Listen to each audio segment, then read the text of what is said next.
Nama saya Aulia Prameswari, 32 tahun. Dulu, saya adalah Direktur Utama Nusantara Rasa, sebuah jaringan restoran masakan Indonesia kelas atas yang ternama di Jakarta. Namun, setelah jatuh cinta dan menikah dengan mantan suami saya, Bima Hartono, saya meninggalkan puncak karier saya demi mengabdi pada keluarga, berbekal cinta dan kepercayaan. Bima adalah putra tunggal Prakoso Hartono, konglomerat properti ternama di Jakarta Selatan, dan pemilik grup Tirtayasa. Ketika saya pertama kali masuk ke dalam keluarganya sebagai menantu, seluruh rumah membicarakannya. Aulia itu cerdas sekali. Kalau dia jadi menantu kita, grup Tirtayasa pasti akan semakin jaya.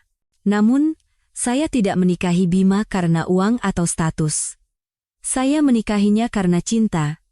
Sebuah cinta yang buta dan naif, yang saya yakini suatu saat akan terbalas. Namun, setelah 8 tahun pernikahan, yang saya terima bukanlah balasan cinta, melainkan akhir yang menyakitkan, penuh dengan pengkhianatan yang terasa lebih perih dari tamparan di wajah. Pagi itu adalah pagi yang biasa. Saya bangun seperti biasa untuk menyiapkan sarapan. Bima masih berbaring di tempat tidur, menatap langit-langit dengan hampa. Sambil menuangkan jus jeruk, saya bertanya, "Bukankah hari ini kamu harus meninjau proyek di lapangan?" Bima tidak menjawab. Ketika saya menoleh, tatapan matanya terasa begitu asing, dingin, dan jauh. "Ada apa?" Dia tiba-tiba duduk dan berkata dengan santai, "Kita cerai saja, saya pikir saya salah dengar." "Cerai? Baru minggu lalu kita pergi bersama ke perayaan ulang tahun ibu yang ke-70, dan tadi malam kita nonton film sambil berbaring berdampingan. Apa maksudmu? Kenapa tiba-tiba bicara soal cerai?" "Aku sudah menjalin hubungan dengan Yuna lebih dari setahun. Sekarang aku ingin menikahinya." Setiap kata yang diucapkannya terasa seperti meremas jantung saya. "Yuna?" "Choi Yuna, sekretaris Bima." Gadis yang selalu memanggil saya Kak Aulia dengan suara semanis madu. Ternyata, selama saya mundur demi keluarga, Bima telah membawa orang ketiga masuk ke dalam perusahaannya. Dan sekarang, dia mengumumkan akan menjadikan wanita itu sebagai istrinya. Saya tertawa sinis. Bukan karena gembira, tapi karena tak percaya. 8 tahun masa muda saya, 8 tahun mengabdi pada mertua, mengurus segalanya mulai dari makanan di rumah hingga detail setiap proyek dari balik layar, semua itu berakhir hanya dengan satu kalimat, "Aku ingin menikah dengan wanita lain." Saya tidak berteriak, tidak menangis, tidak memohon. Saya hanya bertanya, "Apakah ayah dan ibu tahu?" Bima menjawab dengan tenang, "Orang tuaku sudah setuju. Bahkan gedung pernikahannya sudah dipesan. Kami akan mengundang 500 tamu." Saya membeku di tempat. 500 tamu. Ini bukan sekadar pernikahan biasa. Ini adalah sebuah deklarasi untuk menunjukkan dengan jelas bahwa saya hanyalah bayangan yang bisa digantikan kapan saja. Tanpa reaksi, saya diam-diam mengemasi barang-barang saya dan masuk ke kamar. Setelah menutup pintu, saya terduduk di lantai dan mulai menangis sejadi-jadinya.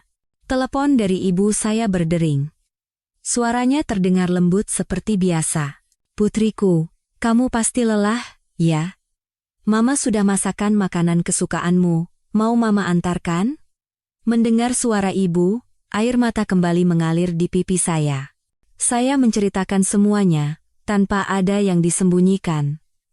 Ibu terdiam sejenak, lalu berkata, "Pulanglah ke rumah Mama, Aulia. Biarkan saja mereka menikah dengan siapapun, tapi jangan khawatir. Mama tidak akan membiarkan mereka mengisi semua 500 kursi tamu itu." Saya terkejut. Ayah saya adalah Bapak Prasetyo Wibowo, seorang tokoh yang disegani di dunia bisnis. Beliau adalah Direktur Utama Grup Samudra Perkasa, grup pelayaran terbesar di Indonesia, dan salah satu pemegang saham utama di 2 proyek besar yang sedang dijalankan oleh keluarga mertua saya. Namun, karena saya selalu hidup sederhana dan tidak pernah pamer, keluarga mertua saya hanya mengira saya dibesarkan oleh orang tua pegawai biasa. Mereka tidak pernah bermimpi bahwa Bapak Prasetyo Wibowo adalah ayah kandung saya. Mereka tidak tahu, tapi sekarang mereka akan tahu. Saya mengangkat telepon dan menelepon ayah saya, hanya mengucapkan satu kalimat. "Ayah, Aku ingin ayah menarik semua dana dari 2 proyek grup Tirtayasa. Sekarang juga. Ayah terdiam selama beberapa detik, lalu berkata dengan suara yang tegas, "Baiklah." Dalam beberapa jam, mereka akan merasakan perbedaannya. Saya menutup telepon. Di cermin, rambut saya acak-acakan dan mata saya bengkak, tetapi di lubuk hati saya, sebuah ketenangan mulai tumbuh. Saya tidak butuh 500 tamu undangan, tidak butuh satu kata maaf pun. Saya hanya ingin keadilan dikembalikan kepada saya dengan cara yang sama persis seperti mereka menginjak-injak harga diri saya dengan gembira. Malam itu, saya duduk di ruang keluarga rumah orang tua saya, mengenakan piyama putih, menyesap teh melati yang harum, sambil menonton siaran langsung pernikahan Bima dan Yuna di televisi. Tapi ada yang aneh, meja-meja panjang tampak kosong, tidak ada seorang pun yang duduk di kursi. Pengantin wanita membeku di atas panggung, dan pengantin pria memegang mikrofon, tidak tahu harus berkata apa. Pembawa acara tersenyum canggung, band salah memainkan nada, dan juru kamera dengan bingung menyorot ruangan yang kosong. Meskipun undangan telah dikirim sebulan sebelumnya, tidak ada satupun tamu yang datang. Karena hanya dalam beberapa jam, 2 proyek besar mereka dibekukan, dan semua subkontraktor serta mitra bisnis membatalkan kontrak. Begitu rumor bahwa Bapak Prasetyo Wibowo telah menarik dananya beredar di kalangan pebisnis, semua orang ikut mundur. Pesta prasmanan mewah untuk 500 tamu berubah menjadi 500 kursi dingin yang kosong. Saya hanya menonton dalam diam. Tidak senang, tidak sedih. Hati saya terasa ringan. Ponsel saya berdering tanpa henti. Di layar tertera 3 panggilan tak terjawab dari Bima, 4 dari ibu mertua saya, dan 2 dari Tante Rina, kakak dari Bapak Prakoso Hartono. Semuanya adalah orang-orang dari keluarga mertua saya. Saya tidak mengangkatnya. Saya tahu mereka sedang dalam kekacauan.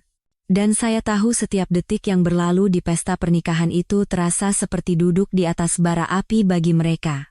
Dalam benak saya, terbayang Bima yang berpakaian gagah memasuki aula pernikahan, yakin bahwa hari ini adalah hari di mana dia akan dipuji dan diberkati oleh semua orang. Namun, mulai dari pejabat tinggi, mitra bisnis, hingga pengusaha yang memiliki hubungan dekat, semua tamu tiba-tiba memiliki urusan mendesak dan tidak bisa hadir. Mereka tidak tahu bahwa saya, wanita yang mereka khianati, bisa mendapatkan seluruh daftar tamu hanya dengan 1 panggilan telepon. Hampir 70% dari mereka memiliki hubungan langsung atau tidak langsung dengan ayah saya, Bapak Prasetyo Wibowo. Mereka berniat menghadiri pernikahan itu bukan karena menghormati keluarga mertua saya, tetapi karena saya, putri dari ayah saya, ada di sana. Ayah saya tidak suka keributan dan tidak ingin bermusuhan dengan besannya. Namun, ketika beliau mendengar tentang perselingkuhan Bima, dan bahwa seluruh keluarga mertua saya merestui pernikahannya dengan selingkuhannya, ayah berkata dengan tegas, "Jika mereka tidak lagi membutuhkanmu, itu berarti mereka juga tidak butuh apapun yang berhubungan dengan keluarga kita." Hanya 1 kalimat itu. Tetapi dengan 1 kalimat itu, semua proyek keluarga mertua saya berhenti total, seolah-olah pembuluh darahnya telah terputus.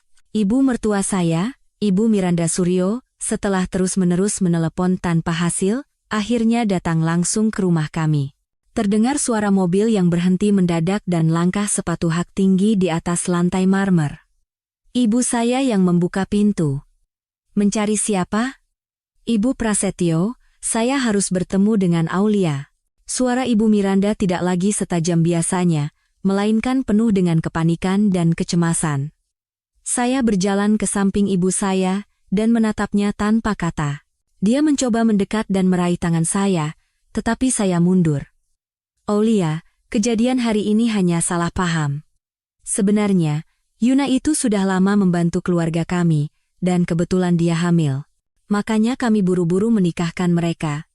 Saya tersenyum tipis. Senyum yang seringan bulu, tetapi setajam silet.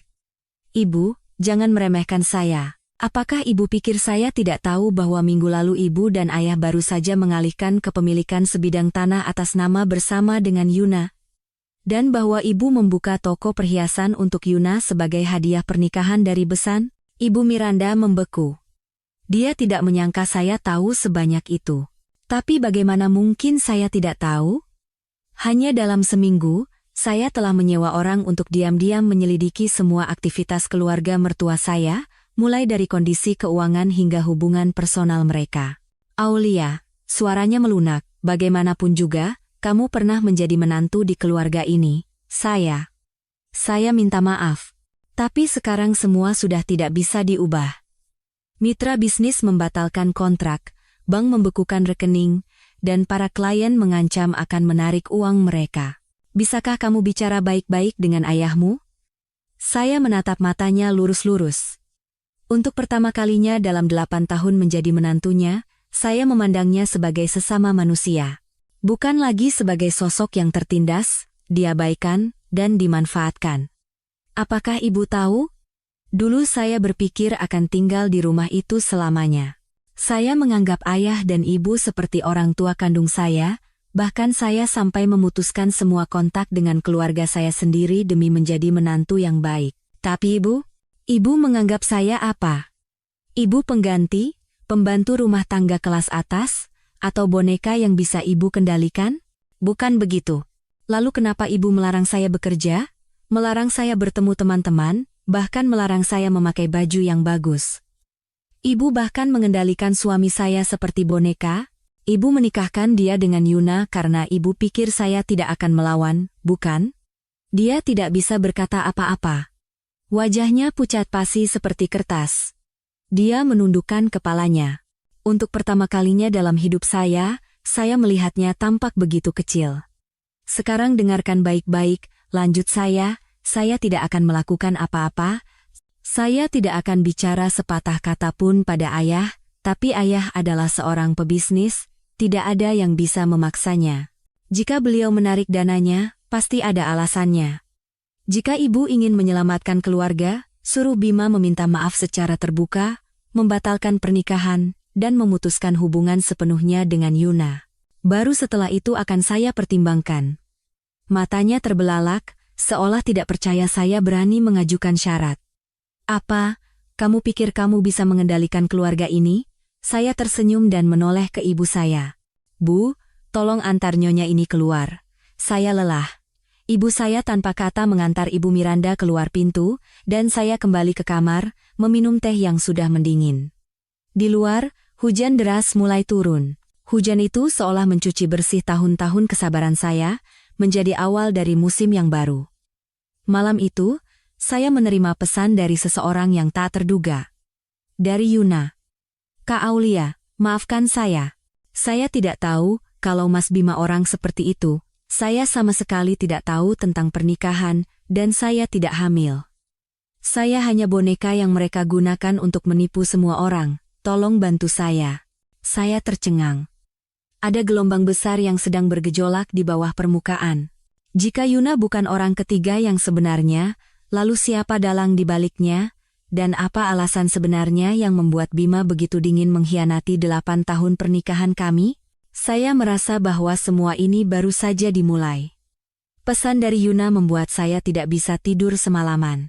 Bukan karena kasihan atau sisa perasaan, melainkan karena kebenaran di baliknya, yang sama sekali berbeda dari yang saya bayangkan. Saya membaca pesan itu berulang kali. Setiap kata membuat saya teringat akan petunjuk-petunjuk yang terlewatkan. Saya terlalu percaya pada penampilan luar. Saya percaya Yuna adalah orang ketiga. Saya percaya Bima meninggalkan istrinya karena perselingkuhan, dan saya percaya ibu mertua saya yang mengendalikan segalanya. Tapi bagaimana jika semua tidak sesederhana itu? Lalu, apa peran saya sebenarnya dalam permainan ini? Saya membalas pesan Yuna. Hanya satu kalimat. Temui aku. Besok pagi jam 9 di kafe Kembang Sepatu. Kafe itu terletak di sebuah gang yang tenang, dengan bunga kembang sepatu yang mekar menebarkan aroma manis, namun tenggorokan saya terasa tercekat. Saya tiba lebih dulu dan memilih tempat duduk di sudut yang paling tidak mencolok. Yuna tiba 10 menit kemudian. Penampilannya yang biasanya percaya diri dan modis telah lenyap, wajahnya pucat, matanya kosong, dan rambutnya diikat seadanya. Dia duduk dan menatap saya dengan cemas. Kakak boleh tidak percaya padaku, tapi aku harus menceritakannya. Aku tidak tahan lagi. Saya mengangguk. tidak memotong pembicaraannya. Yuna menarik napas dalam-dalam dan mulai bercerita dengan suara bergetar. Aku tidak pernah berniat menghancurkan kebahagiaan kakak. Awalnya aku hanya sekretaris biasa Mas Bima. Dia sering curhat tentang masalah perusahaan, tentang bagaimana ibunya memaksanya meneruskan bisnis padahal dia hanya ingin hidup sederhana. Aku mengerutkan kening. Aku tahu Bima suka bersenang-senang, tapi aku tidak tahu dia sampai berani menentang ibunya dalam urusan bisnis. Yuna melanjutkan. Suatu hari, Ibu Miranda memanggilku ke ruang pribadinya. Beliau memberiku sebuah amplop berisi setumpuk uang dan surat perjanjian. Beliau bilang, kalau aku mau berpura-pura menjadi orang ketiga, Mas Bima akan punya alasan untuk menceraikan kakak. Sebagai imbalannya, beliau akan memberiku sebuah rumah dan uang yang cukup untuk hidup selamanya. Saya membeku. Aku setuju, tapi aku tidak menyangka masalahnya akan jadi sebesar ini. Aku kira hanya akan berlangsung beberapa bulan. Tapi Ibu Miranda menempatkanku di apartemen terpisah dan menyuruhku berpura-pura menjadi calon istri Mas Bima setiap kali bertemu dengan mitra bisnis. Baru di hari pernikahan, aku sadar bahwa aku hanyalah umpan untuk menipu semua orang. Umpan? Tanya saya dengan suara serak. Beliau ingin melegalkan hubungannya dengan seorang taipan tanah di kawasan BSD City. Orang itu suka wanita muda, dan ketika mendengar kabar bahwa Mas Bima akan meninggalkan istrinya untuk menikah denganku, dia berjanji akan memberikan 3 kafling tanah. Tapi karena campur tangan kakak, semua rencananya gagal. Orang itu membatalkan kontrak dan malah menuntut grup Tirtayasa atas penipuan. Saya tidak bisa mempercayai telinga saya. Seluruh pernikahan saya, seluruh kehormatan saya, telah digunakan sebagai syarat transaksi, layaknya sebuah barang dagangan. Ibu mertua saya, yang di depan umum selalu berbicara tentang moral dan agama, ternyata adalah dalang di balik sandiwara yang begitu kotor. Lalu kenapa Bima setuju? Tanya saya dengan air mata panas. Yuna menunduk. Karena dia punya banyak utang budi pada ibunya. Villa yang kalian tinggali, tanah di Bali, bahkan perusahaan yang dipimpinnya, semuanya atas nama Ibu Miranda. Beliau mengancam akan mengambil semuanya dan membuatnya menjadi gelandangan jika tidak menurut. Saya tertawa sinis. Kepahitan membuat tenggorokan saya tercekat. Ternyata, saya menikah dengan seorang pria yang tidak memiliki apa-apa selain nama besar sebagai putra grup Tirtayasa. Saya kira Bima adalah suami yang kompeten dan mencintai istrinya, tapi dia hanyalah pria lemah yang seumur hidupnya dikendalikan oleh ibunya. Lalu bagaimana dengan anak itu? Apa maksudmu kamu hamil? Tanya saya. Yuna menangis. Itu bohong, Kak. Ibu Miranda menyuruhku mengatakan itu agar pernikahan bisa terlaksana. Beliau mengancam akan menyebarkan foto-foto pribadiku jika aku menolak.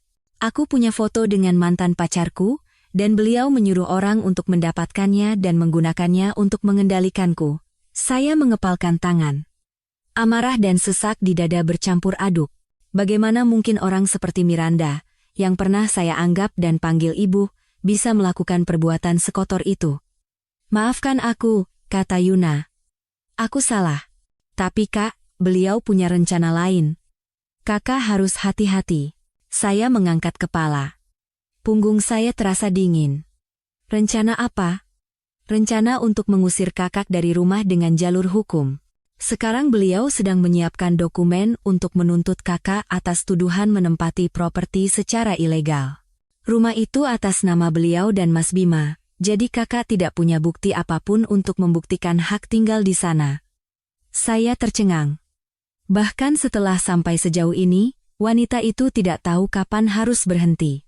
Saya sadar, jika saya tidak bertindak lebih dulu, saya yang akan tenggelam. Malam itu, saya menelepon pengacara pribadi saya, Bapak Suryo Wijoyo. Beliau adalah orang yang pernah bekerja sama dengan saya saat saya masih mengelola jaringan restoran. Saya mengirimkan semua informasi, dokumen, pesan, dan rekaman suara. Saya sudah menduga mereka akan berbalik menyerang, jadi saya sudah diam-diam mengumpulkan bukti sejak lama. Bapak Suryo berkata dengan suara penuh keyakinan, jangan khawatir. Jika mereka berani mengajukan gugatan, kita akan tunjukkan pada mereka apa konsekuensi hukum yang sebenarnya. Saya menutup telepon dan berbaring di tempat tidur, menatap langit-langit. Dinding di sekitar saya sunyi, tetapi pikiran saya bergejolak seperti badai. Saya bukan lagi menantu yang lemah dari grup Tirtayasa. Saya adalah Aulia Prameswari, putri dari Bapak Prasetyo Wibowo, wanita yang pernah mereka remehkan. Sekarang, saya akan membuat seluruh grup Tirtayasa berlutut di hadapan saya, memohon satu persatu. Saat saya sedang menikmati kopi pagi, telepon dari Bapak Suryo Wijoyo berdering. Suaranya tenang namun jelas. Ibu Aulia, Ibu Miranda Suryo telah secara resmi mengajukan gugatan. Beliau menuduh Ibu menempati properti secara ilegal, menuntut Ibu untuk segera mengosongkan villa dalam waktu 7 hari dan membayar ganti rugi sebesar 1,2 miliar rupiah untuk biaya perbaikan karena penggunaan yang tidak semestinya. Saya tertawa sinis. Tidak mengherankan. Semua langkah ibu mertua saya sudah saya prediksi sejak lama. Dia memang tipe orang yang tidak akan berhenti sebelum mendapatkan apa yang diinginkannya.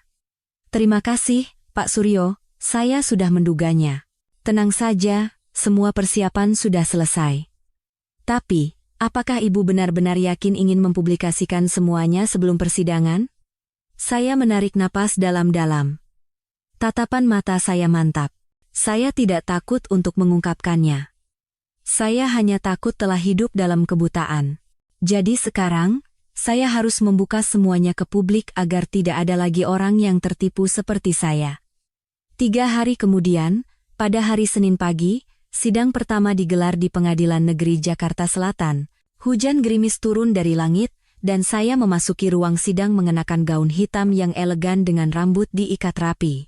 Di seberang, ibu mertua saya, Miranda Suryo, duduk mengenakan kebaya merah marun yang mewah, riasannya tebal, tetapi tatapan matanya dingin dan penuh perhitungan. Bima juga ada di sana. Dia duduk di samping ibunya dengan wajah kaku, menghindari tatapan saya. Pengacara pihak Miranda Suryo memulai pernyataannya. Tergugat, Aulia Prameswari, telah menggunakan properti yang bukan miliknya secara ilegal selama 8 tahun terakhir. Secara spesifik, sebuah villa yang terletak di kawasan Pondok Indah, Jakarta Selatan. Pemilik sah properti tersebut adalah penggugat, Ibu Miranda Suryo, dan Bapak Bima Hartono. Saat ini, tergugat sedang dalam proses pisah rumah dengan Bapak Bima Hartono dan bukan lagi anggota keluarga. Oleh karena itu, penggugat menuntut agar tergugat segera mengosongkan properti dan membayar ganti rugi sebesar 1,2 miliar rupiah. Saya hanya mendengarkan dalam diam, tidak membantah. Sampai Bapak Suryo Wijoyo berdiri, mengeluarkan setumpuk dokumen, dan menyerahkannya ke meja hakim. Yang mulia, kami mengajukan bukti yang menunjukkan bahwa tergugat, Ibu Aulia Prameswari, memiliki sebagian hak kepemilikan atas rumah yang sedang disengketakan. Apa? Miranda Suryo berdiri. Rumah itu atas nama saya. Hak apa yang dia punya? Bapak Suryo Wijoyo melanjutkan tanpa goyah. Ini adalah salinan riwayat transaksi Bank Ibu Aulia Prameswari selama 5 tahun pertama pernikahan. Ini menunjukkan bahwa seluruh biaya pembangunan, interior, dan pemeliharaan villa ditransfer langsung dari rekening Ibu Aulia. Selain itu, kami memiliki surat perjanjian utang piutang asli antara Bapak Bima Hartono dan Ibu Aulia Prameswari. Ini membuktikan bahwa biaya pembangunan rumah sebesar 4 miliar rupiah adalah pinjaman tanpa bunga yang diberikan oleh Ibu Aulia, dengan syarat bahwa rumah tersebut digunakan sebagai properti bersama pasangan. Seluruh ruang sidang bergemuruh. Miranda Suryo terbelalak. Tidak mungkin. Dokumen itu palsu. Saya tersenyum. Ini pertama kalinya saya melihat wanita itu kehilangan ketenangannya. Jika Anda mengklaim itu palsu, silakan ajukan bukti untuk menyanggahnya, kata Bapak Suryo dengan tenang. Dan ini adalah hasil analisis tulisan tangan Bapak Bima Hartono dari kepolisian. Tanda tangan pada surat perjanjian itu asli, yang cukup membuktikan bahwa Ibu Aulia memiliki hak atas rumah tersebut. Hakim mengetuk palu, meminta ketenangan. Hakim bertanya pada saya, Ibu Aulia Prameswari, apa tuntutan Anda terkait rumah ini? Saya menatap lurus ke arah Miranda Suryo dan berkata dengan tegas, saya tidak butuh rumah itu. Saya hanya ingin keadilan. Saya akan keluar dari sana dalam waktu 15 hari. Tetapi, saya menuntut agar pihak penggugat meminta maaf secara terbuka karena telah menuduh saya menempati properti secara ilegal dan menarik semua tuntutan ganti rugi. Tidak akan pernah, teriak Miranda Suryo. Dia yang telah menghancurkan keluargaku, dia harus menanggung akibatnya. Saya berdiri dan perlahan mengeluarkan ponsel saya. Di layar, tampak sebuah file rekaman suara. Saya menekan tombol putar. Dari rekaman itu, suara Miranda Suryo terdengar jelas. Kamu hanya perlu berpura-pura jadi orang ketiga. Setelah Bima menceraikan Aulia, kamu akan hidup berkecukupan dengan rumah dan uang. Tapi kalau kamu tidak menurut, aku akan sebarkan semua foto pribadimu di internet. Seluruh ruang sidang hening. Wajah Bima pucat pasi, dan ibu mertua saya terhuyung mundur. Dia tergagap dengan suara gemetar, "Kak, kapan kamu merekamku?" Saya menjawab dengan tenang, "Sejak ibu mengancam Yuna dan menjadikannya alat untuk rencana kotor ibu." Hakim segera menskor sidang untuk meninjau keabsahan hukum rekaman tersebut. Saya tahu saya telah melemparkan kartu terkuat saya. Sebuah pukulan telak bagi wanita yang selama 8 tahun telah duduk di atas kepala saya. Saat sidang diskors, saya keluar dan berdiri di koridor. Angin yang membawa aroma hujan berhembus lembut. Bima menghampiri saya. Matanya merah. "Aulia, maafkan aku." Saya menoleh padanya. Hati saya tidak lagi sakit. Hanya ada kekosongan. "Bima, kamu tidak perlu minta maaf. Aku tidak punya penyesalan apapun lagi. Aku hanya menyesal pernah mencintai orang yang tidak pantas dicintai." Saya berbalik, meninggalkannya. Dia hanya berdiri diam. Malam itu, berita online mulai membanjiri internet. Terungkap. Rekaman suara pengusaha Miranda Suryo paksa rencanakan pernikahan palsu demi keuntungan pribadi. Netizen marah, dan mitra-mitra bisnis utama mengumumkan penghentian kerjasama.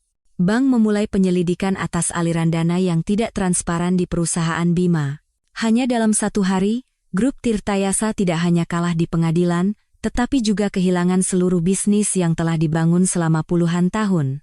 Dan saya, hanya duduk di atap rumah orang tua saya, memandangi bintang-bintang di langit malam. Awan di hati saya telah sirna, dan langit menjadi cerah.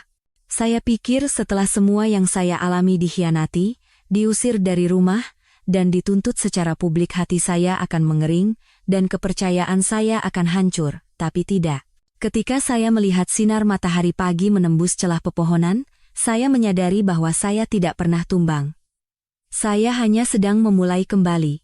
Setelah persidangan itu, saya meninggalkan villa yang pernah menjadi rumah saya. Saya kembali ke rumah orang tua, tetapi hanya tinggal di sana selama seminggu.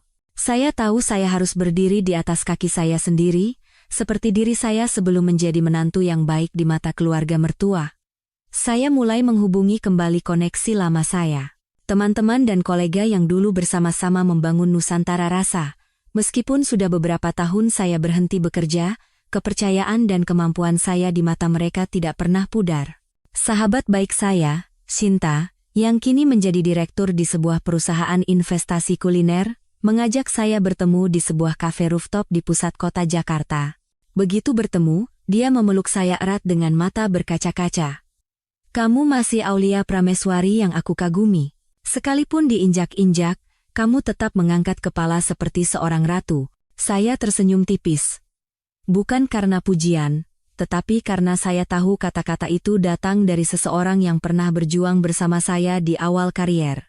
Shinta tidak banyak bicara, dia mengeluarkan setumpuk dokumen dari tasnya. Ada proyek yang menggabungkan konsep Central Kitchen dengan pengiriman pintar. Tapi kami kekurangan orang yang bisa memimpin ini, seseorang yang punya kemampuan strategis, memahami industri kuliner, dan terutama, punya keberanian untuk menghadapi kesulitan. "Kamu mau mengambilnya?" Saya terdiam beberapa detik, lalu mengangguk. "Bukan hanya mengambilnya, aku akan menjadikan ini jaringan pertama di Indonesia yang bisa bersaing dengan merek global." Shinta bertepuk tangan dan tertawa lebar. "Ya, itu yang ingin aku dengar." Saya terjun ke pekerjaan dengan kecepatan yang belum pernah terjadi sebelumnya. Meskipun menjabat sebagai direktur, Saya tidak takut untuk memulai kembali dari hal-hal terkecil. Saya melakukan riset pasar, mengunjungi pasar malam untuk berbicara dengan para koki, dan mempelajari kebiasaan konsumen pasca pandemi. Saya bukan lagi menantu grup Tirtayasa, bukan lagi putri Bapak Prasetyo. Tidak ada yang mendukung saya dari belakang, tetapi justru itu yang membuat saya lebih bebas dari sebelumnya. Saya membangun model di mana dapur dibagi berdasarkan waktu. Pagi untuk menu sarapan, siang dan malam untuk menu utama, dilengkapi dengan sistem koordinasi otomatis. Saya juga merancang aplikasi pemesanan yang terhubung langsung dengan dapur terdekat, menghemat waktu pengiriman dan meminimalkan pemborosan. Suatu sore, saat saya sedang mempersiapkan presentasi di depan kelompok investor pertama, seorang pria masuk ke ruang rapat. Dia mengenakan kemeja abu-abu, bertubuh tinggi, dengan tatapan mata yang tajam namun tidak dingin. Saya langsung mengenalinya. Dia adalah Adrian Gunawan, Wakil Presiden Cipta Dana Capital, perusahaan investasi keuangan terbesar di Indonesia, dan pria yang pernah menyatakan perasaannya pada saya sebelum saya menikah dengan Bima. Dulu, saya menolaknya karena saya mencintai orang lain. Dia menatap saya dengan tenang dan mengulurkan tangannya untuk berjabat. "Halo, Aulia." Lama tidak bertemu. Saya menyambut tangannya. Perasaan aneh menyelinap di hati saya. Bukan ketegangan, melainkan lebih seperti kehangatan. "Saya kira Anda sudah menetap di Prancis." Dia tersenyum. "Saya baru kembali ke Indonesia sekitar sebulan. Saya mendengar berita tentang gugatan grup Tirtayasa terhadap Anda dan saya mengikuti kasus itu dengan saksama. Anda menanganinya dengan sangat bersih. Saya benar-benar kagum." Saya sedikit terkejut, tetapi dia tidak berhenti di situ. "Saya ingin berinvestasi di proyek yang sedang Anda kerjakan. Bukan hanya sebagai investor, tapi saya ingin ikut serta menjadikan proyek ini sebagai contoh terbaik di industri." Saya mengangkat kepala dan menatapnya. Untuk pertama kalinya dalam beberapa tahun, seorang pria menatap saya bukan sebagai hadiah atau barang berharga, melainkan sebagai seorang wanita yang mandiri, cerdas, dan kompeten. Saya mengangguk. Jika Bapak Adrian siap untuk terjun langsung seperti saya tidak akan menolaknya. Adrian tersenyum. Jabat tangan kami hari itu bukan sekadar jabat tangan bisnis biasa, melainkan titik balik baru dalam hidup saya setelah melewati masa-masa kelam. Berbanding terbalik dengan kebangkitan saya, grup Tirtayasa jatuh tak terkendali.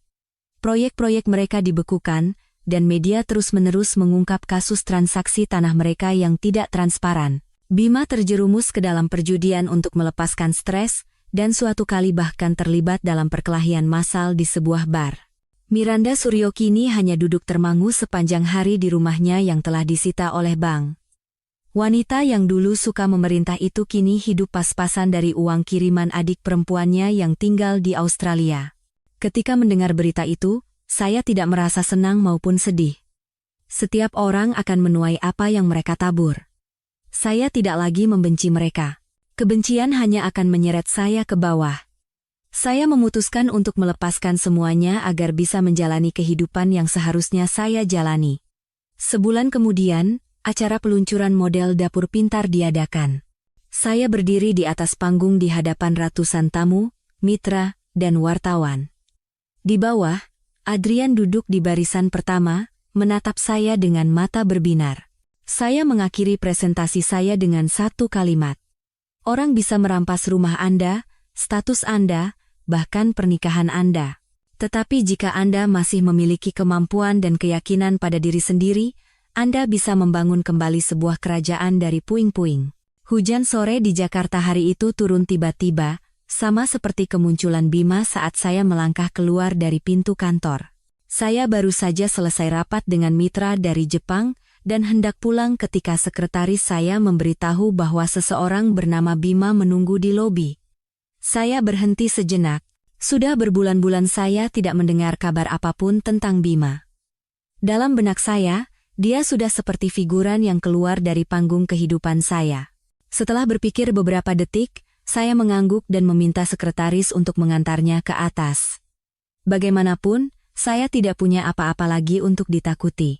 Dan lebih dari itu, Saya ingin melihat mata pria yang telah mengkhianati saya dan mendengar apa yang akan dikatakannya sekarang. Pintu terbuka, dan Bima masuk dalam keadaan basah kuyup. Dia tampak sangat kurus. Tidak ada lagi setelan mahal atau sepatu mengkilap. Hanya kemeja usang dan mata yang cekung seperti kurang tidur. Dia berdiri sejenak, lalu perlahan menundukkan kepalanya. Aulia, ada yang ingin aku bicarakan. Saya mengangguk ringan dan menunjuk ke kursi di seberang saya. Dia duduk dan memandang sekeliling kantor mewah di markas dapur pintar pertama di Indonesia. Pencapaian yang dulu pernah dia cemooh karena dianggap tidak akan pernah saya raih. Kamu baik-baik saja, katanya pelan. Berkat kamu, aku jadi bisa sebaik ini, jawab saya tanpa sindiran atau cemoohan. Hanya fakta. Dia menunduk, kedua tangannya terkepal erat dan gemetar. Setelah hening sejenak, dia mengangkat kepala dan berkata dengan suara serak, aku datang ke sini bukan untuk meminta apa-apa. Aku hanya ingin menceritakan satu hal. Sesuatu yang berhubungan dengan ayahmu. Saya mengerutkan kening. Jantung saya sedikit berdebar. Ayah saya, Bapak Prasetyo Wibowo, adalah orang yang selalu saya hormati. Beliau hidup jujur sepanjang hidupnya, mencintai istri dan anak-anaknya, dan tidak pernah melakukan hal yang tidak benar. Apa hubungannya Bima dengan beliau? Katakan saja, jawab saya singkat. Bima mengeluarkan setumpuk dokumen usang dari sakunya. Itu adalah salinan akta tanah yang ditandatangani lebih dari 10 tahun yang lalu. Di sana tertera tanda tangan ayah saya dan nama asing, Santoso Adiwijaya. Kamu kenal orang ini, Santoso Adiwijaya? Tanya Bima. Saya menggeleng. Dia ayah kandungku. Saya bingung. Apa maksudmu? Santoso Adiwijaya ayah kandungmu? Bukannya Bapak Prakoso Hartono? Ibu Miranda dulu pernah bekerja di kantor ayahmu? Mereka diam-diam menjalin hubungan. Tenggorokan saya tercekat. Kamu gila. Bima mengeluarkan selembar foto usang lagi. Foto ayah saya di masa mudanya, tersenyum bahagia bersama seorang wanita muda, dan seorang bayi di pangkuan mereka. Ayah saya terlihat sekitar usia 30-an. Saya mengenali wanita itu sebagai Miranda Suryo, ibu mertua saya. Tidak mungkin, gagap saya. Foto ini asli. Ibu menyimpannya sendiri dan memberikannya padaku sesaat sebelum keluarga kami bangkrut. Seluruh tubuh saya terasa dingin. Bima menatap saya dengan mata berkaca-kaca. Kamu tahu kenapa ibu selalu meremehkanmu? Dulu dia sangat mencintai ayahmu, tapi ayahmu meninggalkannya dan menikahi ibumu. Karena itu, dia dipenuhi kebencian, dan ketika aku menikahimu, dari lubuk hatinya yang paling dalam, dia tidak pernah bisa menerimamu. Saya berdiri tegak, tangan saya menekan meja. Kenangan lama menyeruak kembali. Tatapan dingin Miranda Suryo setiap kali saya berbicara tentang orang tua saya, larangannya untuk mengunjungi rumah orang tua saya dengan alasan menjaga nama baik, dan momen ketika dia mengerutkan kening saat melihat foto pernikahan saya yang terpajang di rumah. Ternyata semua itu bukan karena kekurangan saya, melainkan karena saya adalah putri dari pria yang dia cintai tetapi tidak bisa dia miliki. Bima melanjutkan, ibu berkata, jika dia tidak bisa memiliki ayahmu, setidaknya dia akan membuat putrinya berlutut di hadapannya. Semua yang dia lakukan padamu adalah karena dendam, saya tidak bisa lagi berdiri. Seluruh energi saya seolah terkuras habis. Saya menyadari bahwa semua penderitaan yang saya alami bukan berasal dari diri saya, melainkan dari kebencian satu generasi sebelumnya. Lalu kenapa kamu tidak memberitahuku lebih awal? Teriak saya. Air mata mengalir di pipi, karena awalnya aku juga tidak percaya. Aku selalu mengira aku adalah putra Bapak Prakoso Hartono. Baru setelah beliau meninggal, ibu mengakuinya. Ibu bilang aku boleh membencinya, tapi jika ingin menyelamatkan keluarga, aku harus menikahi Yuna untuk mendapatkan proyek tanah itu. Dan kamu, di mata ibu, hanyalah sebuah penghalang. Saya terpukul. Saya tidak hanya dikhianati karena masalah cinta, tetapi saya adalah pion dalam sebuah drama balas dendam yang telah berlangsung lebih dari 30 tahun. Kamu berhak membenciku, kata Bima dengan suara serak. Tapi aku hanya minta satu hal. Jangan katakan apa-apa pada ayahmu. Jangan biarkan dia tahu tentang masa lalu ini. Saya mengangkat mata dan menatapnya. Tidak ada lagi sorot arogan di matanya. Hanya ada penyesalan dan penderitaan dari seseorang yang hidup dalam jaring kebencian generasi sebelumnya. Setelah terdiam lama, saya berkata, aku tidak akan memberitahu ayah. Bukan karenamu, tapi karena aku tidak ingin beliau terluka lagi karena masa lalu. Bima mengangguk dan berdiri. Terima kasih. Bagaimanapun juga, kamu adalah orang terbaik yang pernah aku kenal. Dia berbalik dan berjalan terhuyung-huyung ke dalam hujan yang turun deras. Saya menatap punggungnya. Hati saya campur aduk. Hidup ini memang ironis. Setiap orang yang muncul dalam hidup saya membawa kepingan puzzle yang berbeda, dan sekarang setelah kepingan-kepingan itu tersusun, saya melihat dengan jelas gambaran sebuah tragedi 30 tahun lalu yang harganya harus dibayar oleh generasi berikutnya. Malam itu, saya duduk di samping ayah saya. Beliau sedang membaca buku, tatapan matanya selalu teduh. Saya ingin membuka mulut, tetapi akhirnya saya menahannya. Saya tidak bisa melukainya lebih jauh, bagaimanapun, beliau adalah ayah yang saya hormati, orang yang memberi saya kekuatan untuk melewati segalanya. Saya meletakkan tangan saya di bahunya dan berkata pelan, "Ayah, Aulia sayang sekali sama ayah." Ayah menoleh dan tersenyum. Ayah juga tahu. Dan ayah juga menyayangimu lebih dari apapun di dunia ini. Saya memalingkan wajah.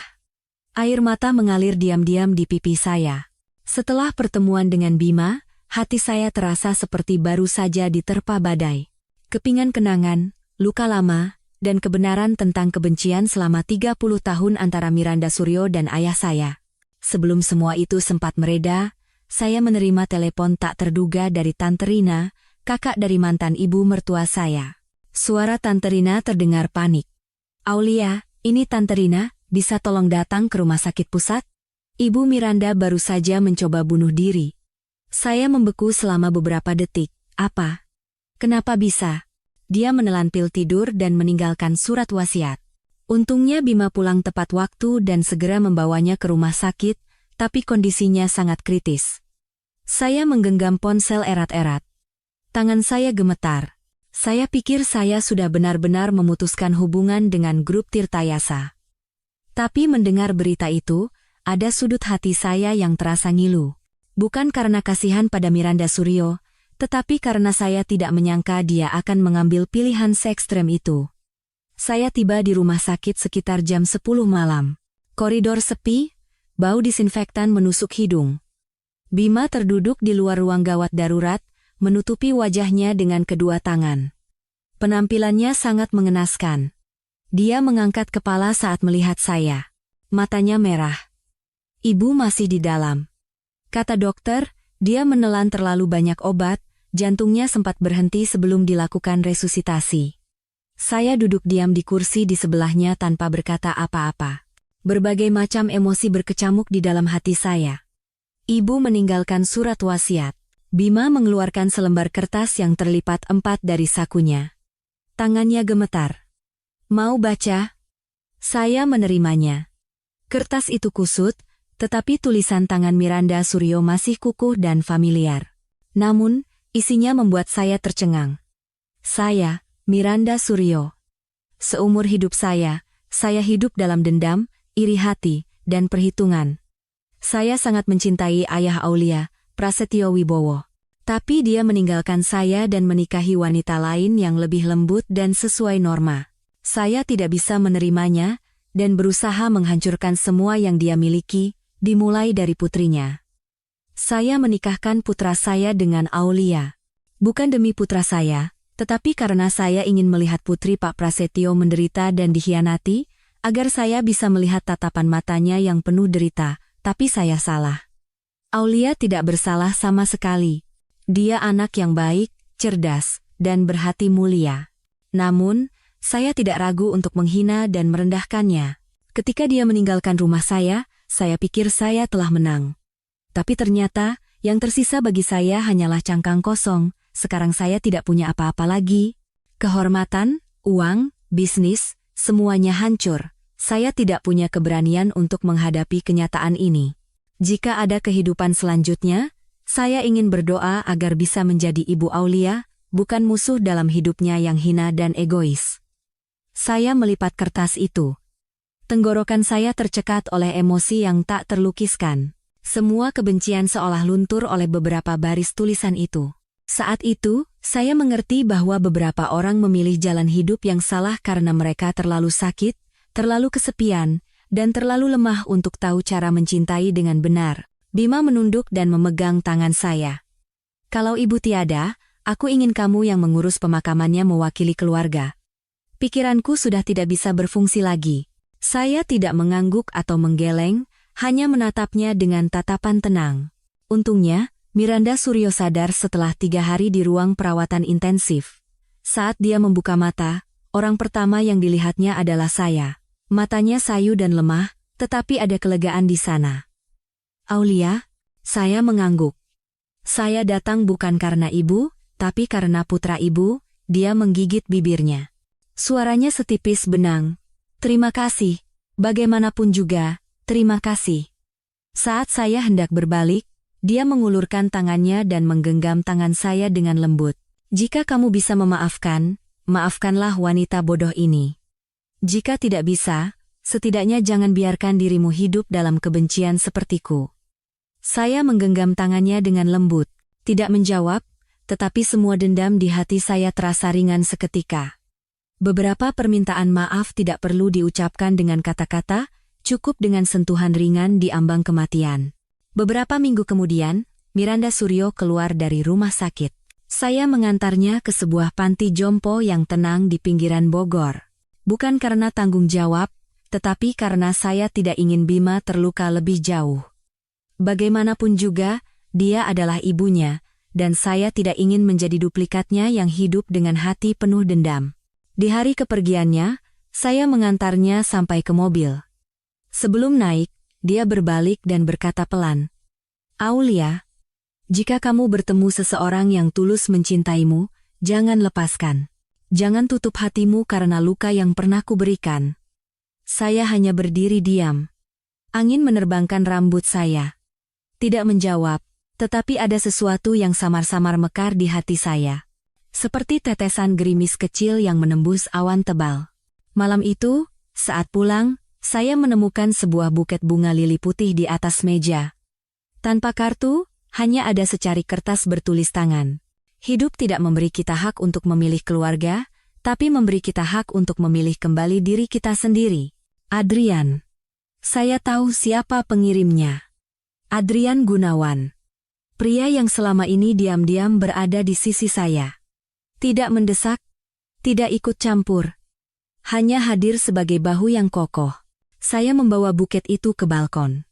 Memandangi gemerlap lampu kota di langit malam, saya merasakan hati saya tenang. Tidak ada lagi badai, tidak ada lagi air mata, hanya ada kedamaian. Kedamaian yang baru bisa saya raih setelah waktu yang sangat lama. Setelah Miranda Suryo pergi ke panti jompo, hidup saya berangsur-angsur stabil. Proyek dapur pintar tidak hanya mendapatkan investasi besar, tetapi juga mendapat respons positif dari pasar. Adrian masih di sisi saya, menjadi sandaran mental yang kokoh, sesuatu yang tidak pernah saya miliki di tahun-tahun sebelumnya. Namun, saat segalanya tampak berjalan sesuai rencana, muncul variabel baru dari sosok yang pernah menjadi sekutu terpercaya saya, Yuna, mantan sekretaris Bima yang dipaksa terlibat dalam rencana pernikahan palsu ibu mertua saya. Dia tiba-tiba menghubungi saya dengan suara yang sama sekali berbeda. Suatu sore, saat sedang rapat dengan tim pengembangan produk, telepon saya berdering. Melihat nama penelepon, saya sempat ragu, tetapi akhirnya menekan tombol jawab. Kak Aulia, lama tidak bertemu. Ada hal penting yang harus aku sampaikan pada kakak. Suaranya bergetar, tetapi tegas. Saya setuju untuk menemuinya di sebuah kafe kecil di Jakarta Selatan. Yuna datang terlambat. Wajahnya penuh tekanan, seperti orang yang menanggung beban berat yang tak tertahankan. Kak, aku tahu aku telah menyebabkan banyak penderitaan untuk kakak. Tapi aku datang sekarang untuk memberi peringatan. Saya mengerutkan kening. Peringatan apa? Kak, bukan hanya Ibu Miranda yang harus kakak waspadai. Ada seseorang di perusahaan kakak saat ini yang diam-diam ingin menghancurkan kakak. Saya mendengarkan dengan saksama. Orang itu adalah sekretaris kakak saat ini, Mina. Dia adalah orang yang ditanam oleh grup Tirtayasa sejak awal untuk memata-matai proyek kakak dan mengumpulkan informasi. Saya terkejut. Mina adalah sekretaris yang saya pilih dengan hati-hati. Dia bekerja dengan antusias, bertanggung jawab, dan selalu menunjukkan loyalitas. Aku punya bukti, kata Yuna. Aku diam-diam merekam percakapan Mina dengan seseorang yang anonim. Isinya adalah rencana untuk membuat para mitra kehilangan kepercayaan pada kakak dan membocorkan informasi proyek ke pihak luar. Saya tenggelam dalam pikiran. Bisa jadi konspirasi ini belum berakhir bahkan setelah Miranda Suryo pergi. Mereka menggunakan orang lain untuk terus menghancurkan saya dari dalam. Kembali ke kantor, saya memanggil Mina ke ruangan saya. Dia masuk dengan wajah ceria seperti biasa. Mina, ada yang perlu kita bicarakan secara jujur. Baik, Bu Direktur, silakan. Saya memutarkan file rekaman yang dikirim Yuna. Isi percakapannya sangat jelas dan tidak bisa disangkal. Matanya terbelalak dan dia membeku. Bagaimana? Bagaimana bisa? Saya tidak melakukan itu. Saya loyal pada ibu. Saya menatapnya lurus. Jika bukan kamu, buktikan. Saya akan menyelidikinya lebih lanjut. Tapi jika kebenaran terungkap, kamu harus bertanggung jawab atas perbuatanmu. Mina menunduk dan menangis. Sebenarnya, saya tidak punya pilihan. Saya diancam. Mereka punya bukti tentang masa lalu saya dan mengancam akan menghancurkan segalanya jika saya tidak menurut. Saya merasakan campuran antara iba dan terkejut. Di balik penampilan loyalnya, dia juga seorang korban. Maukah kamu membantuku menghancurkan konspirasi ini? Ya, saya ingin menebus kesalahan saya. Kami bergandengan tangan dan menyusun rencana untuk membalikkan keadaan. Mina akan terus berpura-pura menjalankan sabotase, sambil memberikan semua informasi penting kepada saya tentang target, rencana, dan waktu mereka. Hanya dalam beberapa minggu, saya dan pengacara saya telah mengumpulkan cukup bukti untuk menuntut kelompok yang menyabotase proyek kami, termasuk beberapa tokoh kunci dari grup Tirtayasa.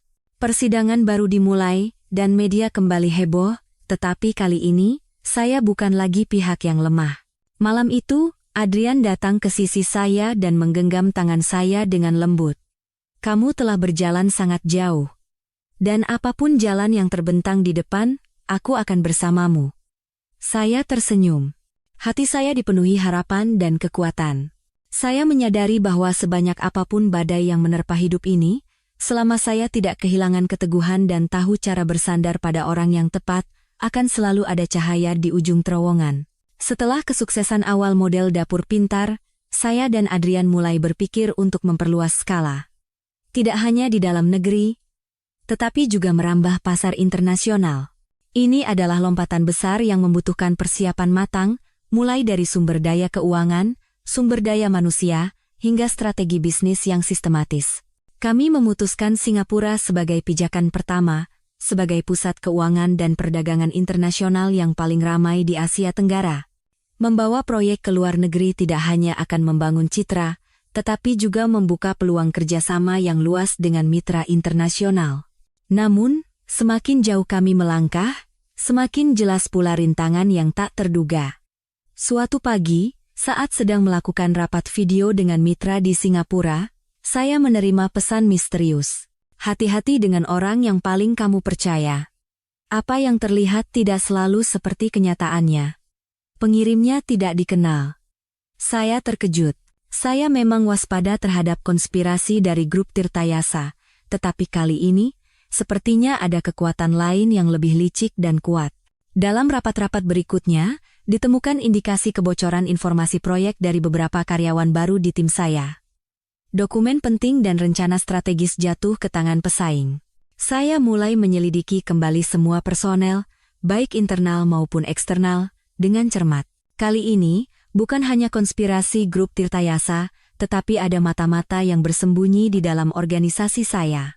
Adrian dan saya memutuskan untuk menyewa tim keamanan siber dan tim investigasi profesional tambahan untuk menemukan orang dalam tersebut. Ini adalah pertarungan yang menegangkan antar internal, di mana setiap langkah harus diperhitungkan dengan cermat.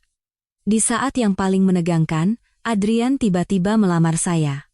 Dia berkata, "Kamu tegar, berani, dan setiap hari membuatku kagum. Aku ingin berjalan bersamamu di jalan ini sampai akhir, bukan hanya sebagai rekan, tetapi sebagai pendamping seumur hidup." Saya menatapnya, hati saya dipenuhi haru dan kebingungan. Di tengah badai, memiliki seseorang yang selalu ada, percaya, dan mendukung saya adalah hal yang paling berharga. Saya mengangguk pelan. "Kamu adalah satu-satunya orang yang aku inginkan untuk berjalan bersama di jalan ke depan." Namun, kebahagiaan itu tidak berlangsung lama. Suatu sore saat saya hendak meninggalkan kantor, sebuah amplop tanpa nama pengirim tergeletak di meja saya. Di dalamnya ada foto-foto saya dan Adrian bersama di sebuah acara internasional, disertai tulisan, "Berani-beraninya menipu, kamu akan menanggung akibatnya." Saya menyadari ini adalah peringatan dari kekuatan yang tidak menginginkan kemajuan saya. Saya dan Adrian memutuskan bahwa kami harus bersiap untuk pertarungan yang berat, tidak hanya dalam bisnis, tetapi juga untuk bertahan hidup. Hidup selalu menempatkan kita pada situasi yang tak terduga.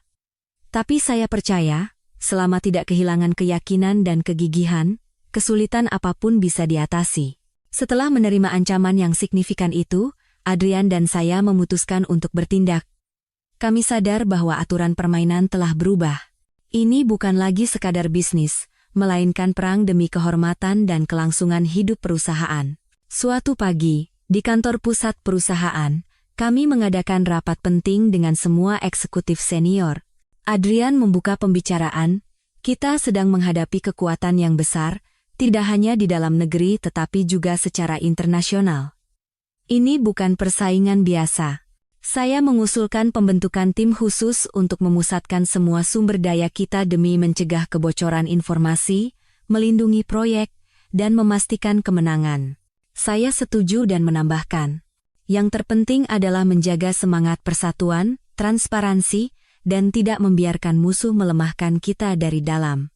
Beberapa hari kemudian, jaring investigasi kami mengungkap nama yang tak terduga, Tuan Tanaka Kenji, pimpinan sebuah konglomerat makanan ternama dari Jepang dan seorang raksasa di industri kuliner Asia. Tuan Tanaka diidentifikasi sebagai dalang di balik konspirasi untuk menyabotase proyek saya, dengan tujuan menyingkirkan pesaing potensial sebelum saya berhasil mengukuhkan posisi di pasar internasional. Adrian dan saya tidak punya pilihan lain selain bertemu langsung dengan Tuan Tanaka untuk bernegosiasi. Pertemuan itu diadakan di sebuah hotel mewah di Tokyo. Tuan Tanaka, seorang pria berusia pertengahan 50-an, menyambut kami dengan pembawaan yang tenang dan tatapan mata yang tajam. Sikapnya sopan namun penuh kewaspadaan. Dia berkata, "Saya telah mengamati langkah Anda, Nona Aulia. Anda berbakat, tetapi industri ini bukan untuk yang lemah. Saya akan memberi Anda sebuah ujian. Jika Anda lulus, saya akan membantu Anda masuk ke pasar internasional. Jika tidak, Anda akan selamanya menjadi pecundang." Saya merasakan ini adalah sebuah ujian sekaligus peluang. Sekalipun sulit, saya tidak akan mundur. "Saya terima tantangannya," kata saya. "Dengan syarat, semua kesepakatan harus transparan dan adil." Tuan Tanaka tersenyum. "Itulah yang saya harapkan dari seorang pesaing yang berharga." Kembali ke Indonesia, Adrian dan saya bersiap untuk memasuki fase baru proyek kami, memperluas skala dengan dukungan Tuan Tanaka jika kami berhasil melewati ujiannya. Namun, di saat segalanya tampak akan berjalan lancar, sebuah insiden besar terjadi. Mitra terbesar kami di Singapura tiba-tiba mengumumkan penarikan diri, menyebabkan kerugian jutaan dolar. Penyebabnya adalah skandal media yang direkayasa dengan licik untuk merusak reputasi perusahaan saya. Di hadapan badai, saya sekali lagi menyadari bahwa untuk bertahan dan berkembang, tidak hanya dibutuhkan bakat, tetapi juga kemauan yang teguh dan hati baja. Ketika mitra terbesar kami di Singapura tiba-tiba menarik diri, saya dan Adrian dihadapkan pada titik balik yang serius. Bukan hanya kerugian finansial, tetapi juga ancaman kehilangan kepercayaan pasar dan proyek. Media mulai membanjiri dengan artikel-artikel yang mengungkap dugaan penipuan keuangan hingga pertanyaan tentang asal-usul dana investasi perusahaan saya. Rumor menyebar dengan cepat, merusak reputasi pribadi dan merek secara serius. Saya tidak bisa tinggal diam melihat kerja keras saya dinodai. Untuk memulihkan nama baik dan menghukum dalang di baliknya, saya memutuskan untuk membawa kasus ini ke pengadilan. Pertarungan hukum berlangsung sengit. Pengacara saya mengumpulkan bukti satu persatu, mulai dari rekaman suara, email, pesan elektronik, hingga dokumen yang membuktikan kegiatan transparan perusahaan. Pada saat yang sama, saya mendapat dukungan besar dari mitra-mitra kecil yang percaya pada proyek dan kemampuan saya. Mereka berdiri di pihak saya dan membantu memberikan tekanan pada kekuatan lawan. Persidangan berlangsung di bawah sorotan media dan dunia bisnis. Saya berdiri di kursi saksi, menjawab setiap pertanyaan dengan jujur tanpa menghindar. Setelah berhari-hari perdebatan, pengadilan memutuskan bahwa semua tuduhan terhadap saya tidak berdasar dan memerintahkan penuntutan terhadap individu-individu di balik kampanye kotor tersebut. Kemenangan hukum ini tidak hanya memulihkan nama baik saya, tetapi juga membuat saya dihormati dan dikagumi oleh banyak orang. Namun, saya sadar bahwa pertarungan belum berakhir, dan untuk melangkah lebih jauh, saya harus siap menghadapi setiap tantangan. Adrian menggenggam tangan saya dan berkata, "Kamu telah melakukan apa yang tidak bisa dilakukan oleh kebanyakan wanita. Aku bangga padamu." Saya tersenyum. Hati saya terasa lebih kokoh dari sebelumnya. Setelah persidangan yang sukses, kehidupan saya dan Adrian berangsur-angsur stabil dan memasuki fase perkembangan baru. Namun, di lubuk hati, saya tahu bahwa kesuksesan hari ini tidak bisa menghapus kenangan pahit di masa lalu. Suatu sore, setelah hari yang melelahkan, saya pulang dan menemukan sebuah kotak kayu kecil yang dibungkus rapi di atas meja. Tanpa nama pengirim, hanya tulisan tangan sederhana, "Untuk putriku tercinta, Aulia." Dari ayah. Saat saya membukanya, di dalamnya ada sebuah jam tangan tua. Di bawahnya terukir tulisan, "Kekuatan bukan berasal dari senjata, tetapi dari hati yang teguh." Bersama itu, ada surat panjang dari ayah saya. Beliau menulis tentang penyesalannya karena tidak cukup sering mengatakan bahwa beliau mencintai saya di masa-masa sulit, dan tentang keyakinannya yang kuat pada kemampuan dan keberanian putrinya. Saya membaca surat itu berulang kali. Air mata mengalir di pipi. Di tengah semua yang saya alami, saya tidak pernah menyadari bahwa ayah selalu diam-diam mengawasi, mendukung, dan percaya pada saya dari belakang. Keesokan harinya, Adrian tiba-tiba bercerita tentang masa lalunya, sesuatu yang belum pernah dia ceritakan kepada siapapun. Dia pernah mendapat tekanan berat dari keluarganya, menanggung ekspektasi yang terlalu besar, dan sempat kehilangan arah. Namun, dengan kekuatan dan tekadnya sendiri, dia bangkit kembali, terus belajar, dan menjadi sosok yang saya kenal hari ini. Dia berkata, "Kamu bukan hanya orang yang membuatku menemukan kembali keyakinan, tetapi juga orang yang menginspirasiku untuk berubah." Saya menggenggam tangannya. Saya tahu perjalanan ke depan masih penuh tantangan, tetapi dengan dia di sisi saya tidak lagi merasa sendirian. Sejak saat itu, saya dan Adrian bersama-sama membangun proyek baru, Jaringan Pangan Pintar, yang menggabungkan teknologi dan tradisi untuk memperkenalkan kuliner Indonesia ke dunia.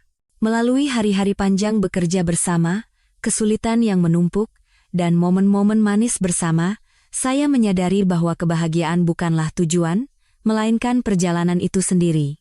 Saya bukan lagi wanita naif dan lemah yang dikhianati dan disakiti. Saya adalah wanita yang kuat, tahu cara mencintai, dan tahu cara memaafkan. Memaafkan bukan karena lemah, tetapi untuk membebaskan diri dari beban masa lalu. Keluarga kami, yang pernah melewati begitu banyak lika-liku, kesalahpahaman, dan konflik, akhirnya berdamai. Orang-orang yang dulu saling curiga dan menyakiti kini duduk bersama dengan ketulusan dan kelapangan dada. Bisnis saya tidak hanya sukses di pasar domestik, tetapi juga merambah ke kancah internasional, turut memperkenalkan nilai-nilai budaya dan semangat Indonesia kepada sahabat-sahabat dunia. Saya tahu perjalanan ke depan masih panjang dan penuh tantangan. Tapi saya tidak lagi takut. Karena saya punya keyakinan, cinta, dan hati yang tidak akan pernah berhenti berjuang. Terkadang, hidup memberi kita ujian berat dan momen-momen yang sepertinya mustahil untuk bangkit kembali. Namun, kegigihan, kelapangan dada, dan keyakinan pada diri sendiri akan membawa kita melewati segala rintangan. Melalui kisah saya berharap Anda memahami bahwa tidak ada manusia yang sempurna dan hidup membutuhkan pengampunan, cinta, serta keadilan untuk mencapai kebahagiaan yang berkelanjutan.